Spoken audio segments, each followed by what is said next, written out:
بسم اللہ الرحمن الرحیم۔ السلام علیکم ورحمۃ اللہ وبرکاتہ۔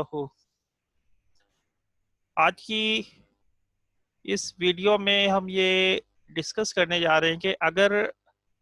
کسی شخص کے پاس کسی اموویبل پراپرٹی یعنی مکان، جائیداد، زمین، گھر، بنگلہ، پلاٹ، اس کی آنرشپ تو موجود ہے، لیکن اس شخص کے پاس فزیکل پوزیشن موجود نہیں ہے،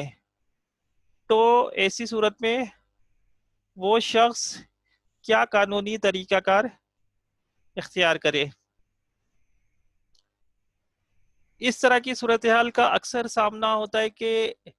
کسی شخص نے عموماً جو لوگ فلیٹ وغیرہ بکنگ وغیرہ پہ کرواتے ہیں، فلیٹ یا پلاٹس وغیرہ، تو ان کو بھی عموماً اس قسم کی صورتحال کا سامنا کرنا پڑتا ہے کہ بلڈرز ان کو پیپر تو ہینڈ اوور کر دیتے ہیں لیکن فزیکل پوزیشن ہینڈ اوور نہیں کر رہے ہوتے ہیں۔ یا ایک صورتحال ایسی بھی ہو سکتی ہے کہ کسی شخص نے سیل ایگریمنٹ کیا دوسرے شخص سے اور خریدار نے پیمنٹ پوری کر دی اور سیلر نے ڈاکومنٹس بھی ٹرانسفر کر دیے، لیکن سیلر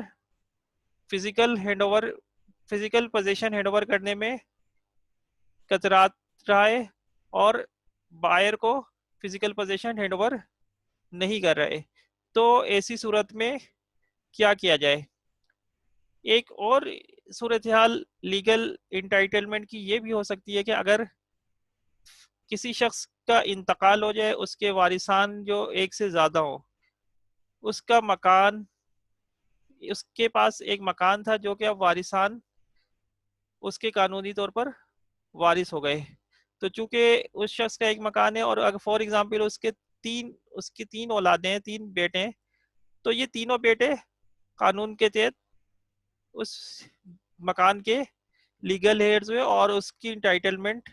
ان کو چلی گئی۔ اب یہاں پہ ایک صورتحال یہ ہوئی، مکان کی انٹائٹلمنٹ تو لیگل ہیئرز تو تین بیٹے ہیں، لیکن ہم سپوز کر لیتے ہیں یا اس طرح کی صورتحال اکثر دیکھنے میں آتی ہے کہ کوئی ایک یا دو بیٹے اس مکان میں رہ رہے اور تیسرا الگ رہ رہا ہے، چاہے وہ اپنے مکان میں رہ رہا ہو یا کرائے پہ کسی جگہ پہ رہ رہا ہو۔ اب وہ بیٹا یا وہ بیٹے جن کے قبضے میں باپ کا مکان ہے، وہ تیسرے بیٹے کو جو بھی قانونی طور پہ اس مکان میں برابر کا شریک ہے ایز اے لیگل ہیئر، اس کو پوزیشن نہیں دے رہے یا اس کو اس کی رہنے کے لیے جگہ فراہم نہیں کر رہے۔ یا ایک صورتحال یہ بھی ہو سکتی ہے کہ کسی شخص کا انتقال ہو جاتا ہے، اس کی جائیداد میں ایک شاپ بھی ہے، وہ شاپ ایک بیٹے کے پاس ہے جو کہ اس پہ کاروبار کر رہے اور اس کے باقی بیٹے دوسرے کام کر رہے ہیں۔ اگرچہ وہ بیٹا جو کاروبار کر رہا ہے یا جس کے قبضے میں وہ دکان ہے وہ کاروبار کرے، لیکن قانونی طور پہ دوسرے بیٹے بھی باپ کی اس وراثت میں برابر کے حصے دار ہیں، لیکن یہ شخص یا یہ بیٹا جس کے پاس یہ دکان ہے وہ باقی بیٹوں کو اس میں کاروبار کرنے کے لیے اجازت نہیں دے رہے، حالانکہ قانونی طور پہ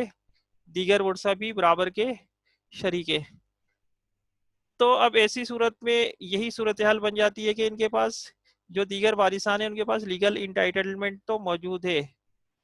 لیکن فزیکل پوزیشن موجود نہیں ہے، تو وہ کیا قانونی طریقہ کار اختیار کریں کہ انہیں پوزیشن مل جائے؟ تو ایسی صورت میں سول کورٹ میں ایک سوٹ فائل کی جا سکتی ہے، suit for recovery of possession کے لیے۔ اس شخص کو جو کہ یہ سوٹ فائل کر رہے اس کو عدالت میں تمام پروف کے ساتھ، تمام دستاویزات کے ساتھ اور تمام ایویڈنس کے ساتھ یہ بات ثابت کرنی ہوگی کہ وہ مذکورہ پراپرٹی میں